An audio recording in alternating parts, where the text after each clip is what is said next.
먼저 이마 축소의 가장 큰 장점으로는 효과가 즉각적이라는 점에 있습니다. 이마가 좁아지는 걸 수술 후에 바로 느낄 수가 있고요. 이마가 넓은 경우 혹은 이마가 높은 경우에는 모발 이식보다는 훨씬 더 면적을 줄이는데 효율적인 효과를 얻을 수가 있습니다.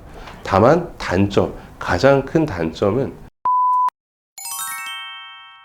안녕하세요. 저는 상담 오선생 채널의 한선생입니다. 오늘은 이마 축소에 대해서 여러 가지 해주신 질문들을 바탕으로 하나씩 해결해 가는 시간을 가져보도록 하겠습니다. 첫 번째 질문은 저는 이마가 높진 않은데 항상 벗겨져 보여요. 저도 이마 축소의 대상이 될 수 있나요? 라는 질문입니다. 이마가 높거나 넓어 보이지 않는 경우에도 바람이 분다든지 아니면 헤어밴드를 했을 때 이마가 굉장히 넓어 보이거나 혹은 머리가 벗겨져 보이는 경우가 있습니다. 그 이유는 보통 빨리 눕는 두상을 가졌기 때문입니다. 우리 두상 같은 경우에는 높이 솟은 이마의 형태도 있지만 빨리 누워버리는 이마의 형태도 있는데, 그런 경우에는 이마가 그렇게 정면에서 봤을 때 높게 보이지는 않더라도 옆에서 본다든지 혹은 내가 머리를 뒤로 넘겼을 때는 이마가 굉장히 넓어 보이거나 심지어는 머리가 벗겨져 보이는 현상이 나타날 수가 있는 거죠. 이런 경우에도 그런 눕는 부분만 가려주는 차원에서 이마 축소 수술을 진행을 한다면 충분히 좋은 효과를 발휘할 수가 있습니다. 두 번째 질문은 이마가 꼭 높고 넓어야만 이마 축소 수술을 할 수 있는가에 대해서입니다. 우리 사람의 헤어라인 형태는 모두 각기 다릅니다. 헤어라인이 굉장히 많이 울퉁불퉁하다든지 아니면 각진 헤어라인을 갖고 있거나 아니면 M자 형태가 도드라지는 경우에도 이마 축소 수술을 통해서 헤어라인 교정에 해당하는 효과를 많이 볼 수가 있다. 이렇게 정리를 할 수가 있겠습니다. 이마 축소 수술의 경우에는 무조건 이마를 많이 줄이는 것이 도움이 되나요? 이런 질문이 들어왔는데요. 이마 축소를 많이 하는 경우에는 사실 환자분이나 수술하는 사람의 입장에서 전후 사진의 관계가 명확히 차이가 난다는 점, 그만큼 수술 효과가 두드러진다는 점에서는 좋은 점이 될 수 있습니다.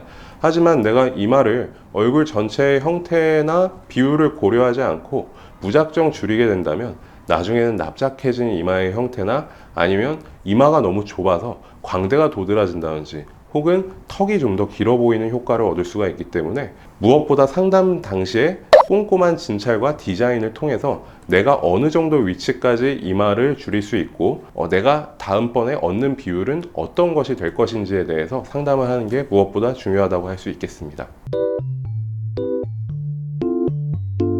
사실 어떻게 보면 그 모발 이식하는 병원에서는 모발 이식 좋다고 하고요, 이마 축소 병원에서는 이마 축소 하는 게 좋다고 얘기를 하는데, 저는 그냥 상호 보완적이고 각각의 장단점이 있기 때문에 상담을 받을 때 모발 이식 병원도 한번 가보고 이마 축소 전문 병원도 한번 가서 상담을 받고 나한테 어느 것이 어울리는가에 대해서 결정을 하는 게 필요하다, 이거를 좀 말씀을 드리려고 했거든요. 대부분은 이마 축소 나 해야지 하면 이마 축소 병원만 싹 돌거든요.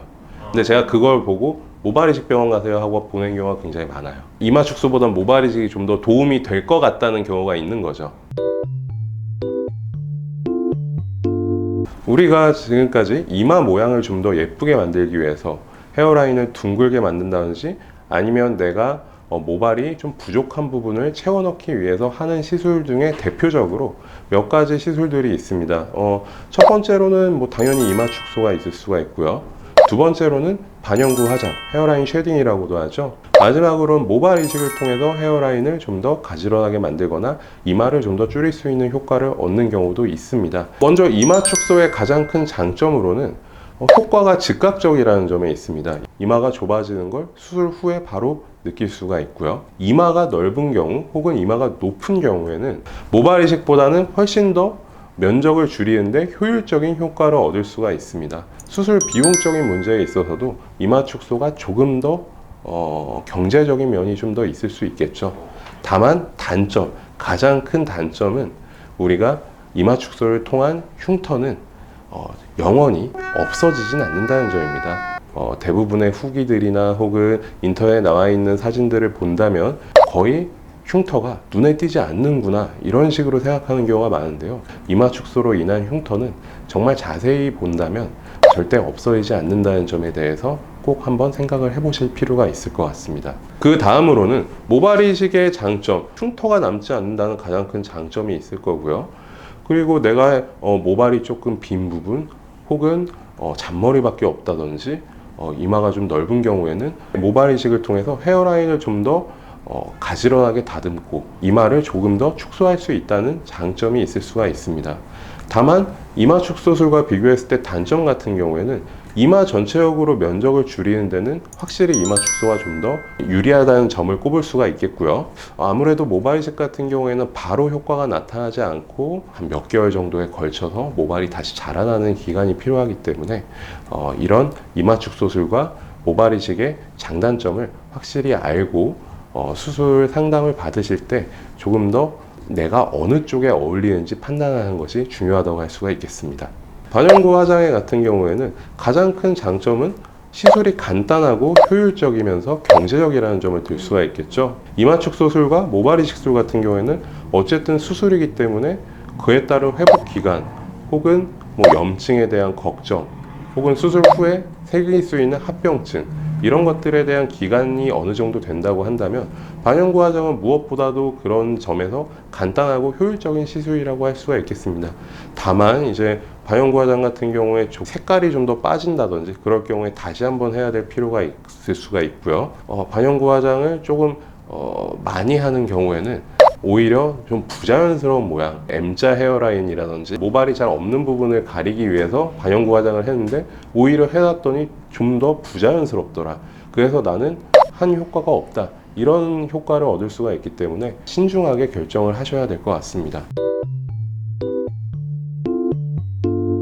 비용 순으로는 당연히 반영구 화장이 가장 저렴할 것이고요. 이마 축소술은 그 모발 이식술과 그 사이에 위치한다고 볼 수가 있는데 이제 모발 이식 같은 경우에도 면모를 심으냐에 따라서 좀 가격적인 변동은 있을 수가 있다는 점, 혹은 이마 축소술 같은 경우에도 재수술의 여부라든지 아니면 이전에 수술을 했던 경험 이런 것들에 따라서 가격적인 부분은 조금 더 다를 수가 있습니다.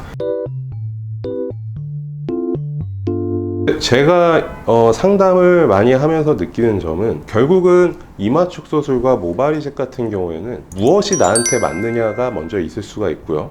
무엇보다도 그 두 가지 수술은 상호 보완적인 관계가 있지 대비되는 관계에 있지는 않다는 것이죠. 그래서 이마 축소를 시행하고 나서 흉터를 가리거나 아니면 M자 부분을 다듬기 위해서 모발 이식을 하는 경우도 굉장히 좋을 수가 있고요. 이마를 먼저 줄여놓고 모발 이식을 한다든지 아니면 모발 이식을 해서 먼저 헤어라인을 가지런하게 정리를 해놓은 후에 이마 축소술을 통해서 이마 면적을 줄이는 효과를 가져갈 수도 있습니다. 그런 점에 있어서는 이마 축소술과 모발 이식이 같이 갈 수도 있는 것이고, 혹은 나한테 어떤 것이 좀 더 맞는 수술인지에 대해서 판단을 하셔야 되기 때문에 제가 생각했을 때는 내가 이마 축소술을 할래 혹은 난 모발 이식을 할래 생각을 하고 그 전문 병원만 돌아다니시는 것보다는 나한테 맞는 수술이 과연 이마 축소인지 모발 이식인지 양측 병원의 얘기를 먼저 들어보고 나서 판단을 한 이후에 여러 가지 그 수술에 대해서 다시 한번 상담을 해보시는 것도 좋은 방법이라고 생각합니다.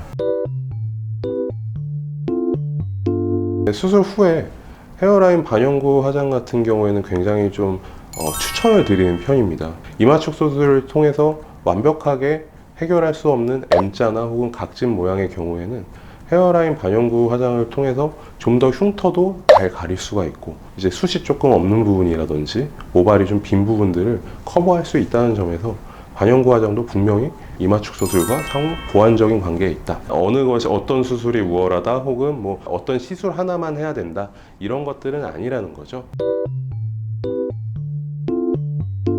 간혹 반영구 화장을 굉장히 동그랗게 만들기 위해서 우리가 모발이 없는 부분까지 반영구 화장을 좀 안쪽까지 좀 하는 경우가 있는데요. 그런 경우에는 이마 축소술을 진행을 할 때는 반영구 화장 라인을 그대로 남겨놓고 수술을 진행을 하게 되면 반영구 화장을 진행한 부분 사이에 흉터가 끼어버리기 때문에 굉장히 눈에 띄는 결과를 갖게 됩니다. 무엇을 먼저 해야 되냐는 사실 크게 중요하지는 않지만 어쨌든 반영구 화장을 한 경우에는 이마 축소술에 대한 디자인이 좀 더 달라질 수 있다는 점, 이런 것도 한번 생각을 해보셔야 됩니다. 자, 그 다음은 저는 황금 비율에 해당하는 얼굴을 갖고 싶어요. 그래서 이마 축소술을 고려하고 있는데 그럴 경우에도 이마 축소술을 해도 되나요? 라는 질문에 대해서 답변을 드리도록 하겠습니다. 인터넷이나 혹은 밖에 많이 말려져 있는 내용으로는 이제 우리가 얼굴을 3등분을 하게 되죠. 이마 부분과 그리고 코 부분, 그리고 턱 부분을 3등분을 하게 되고요. 각각 1대 1대 0.8의 비율로 가져가는 것이 얼굴의 황금 비율입니다. 다만 그 황금 비율이라는 것은 얼굴이 작고 이마가 높은 경우에 굉장히 도움이 되는 비율이라고 할 수가 있습니다. 이 비율이라는 것은 사실 특이한 게, 만약에 예를 들어서 코가 굉장히 긴 사람이 있다고 생각을 하면 그 황금 비율에 맞추기 위해서 이마도 길어야 되는가? 사실 이렇게만 생각해봐도 이 황금 비율에 꼭 맞추는 것이 능사가 아니라는 것을 알 수가 있겠죠. 얼굴 전체적으로 긴 경우에는 조금 비율적인 면에서 포기를 하더라도 이마를 좀 더 줄이는 게 얼굴 전체가 작아지는 관점에서는 좀 더 도움이 될 수가 있을 것이고요. 반대로 내가 넓적한 얼굴을 가지고 있고 난 광대가 굉장히 넓다 하는 경우에 이마를 비율에 맞추기 위해서 최대한 줄여버리게 되면 역삼각형 혹은 납작한 얼굴 형태를 가지기 때문에 그런 경우에도 별로 어울리는 모양은 아닐 것입니다.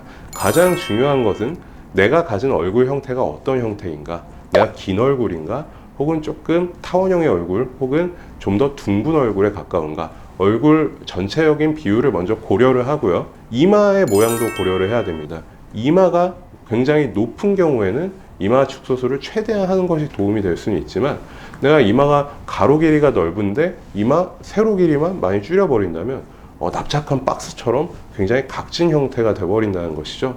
그래서 결국은 상담을 하러 오셨을 때 나한테 맞는 이마 모양이 도대체 어떤 모양이고, 나는 그래서 얼만큼 줄여야 그런 모양에 도달할 수 있는지에 대해서 상담을 하는 것이 가장 중요하다고 할 수 있겠습니다. 상담을 하다 보면 저는 얼만큼 줄일 수 있나요에 대해서 궁금해 하시는 분들이 굉장히 많으신데요. 그것보다는 내가 수술을 하고 나서 갖는 비율이 어떻게 되는가, 혹은 이마의 모양이 어떻게 되는가가 좀 더 중요하다고 할 수 있겠습니다. 다음 질문은 이마 축소술과 이마 거상을 동시에 해야만 하는가에 대한 질문입니다. 물론 이마 거상을 하는 경우에는 내 이마에 주름이 얼마나 되어 있는지, 혹은 피부가 얼마나 늘어져 있는지에 따라서 이마 거상을 하는 경우에 이마가 당연히 당겨지겠죠. 위로 당겨지면서 이마가 좀 더 넓어 보이는 효과가 일어나게 됩니다. 그렇기 때문에 이마가 넓거나 높아지는 게 싫어하시는 분들에 한해서는 이마 축소술과 거상을 동시에 하는 게 좀 더 도움이 될 수는 있습니다. 다만 일반적인 경우에는 이마에 주름이 좀 많다든지, 아니면 눈썹의 위치가 굉장히 아래로 내려와 있거나 각져 있는 눈썹이라 조금 사납게 느껴진다든지, 아니면 쌍꺼풀 라인을 조금 더 높이고 싶으시다든지, 그런 분들에 한해서 이마 거상을 하시는 게 맞고요. 꼭 이마 축소와 거상이 동시에 진행되어야 된다는 점에서는 아니라고 말씀을 드릴 수가 있겠습니다. 이마 거상술에 대해서 설명을 드리자면, 이마에 주름이 많다든지 하는 경우에 원래 이마를 쭉 당겨서 주름을 펴는 수술이죠. 다만 최근이라고 말씀드릴 수는 없겠지만 요즘은 좀 더 이마 거상의 수술의 범위가 굉장히 넓어졌습니다. 우리가 이마에 주름이 펴지면 당연히 그 아래에 있는 눈썹도 따라 올라갈 것이고요. 그 밑에 있는 쌍꺼풀 라인도 위로 올라가게 되죠. 그래서 이마 거상술을 통해서 눈썹의 위치를 좀 조정한다든지, 아니면 주름을 펴면서 쌍꺼풀 라인도 좀 더 높게 환하게 만든다든지, 이런 효과가 있을 수가 있겠습니다. 자, 오늘은 이마 축소에 대한 여러 가지 질문 혹은 오해들에 대해서 풀어보는 시간을 가졌고요.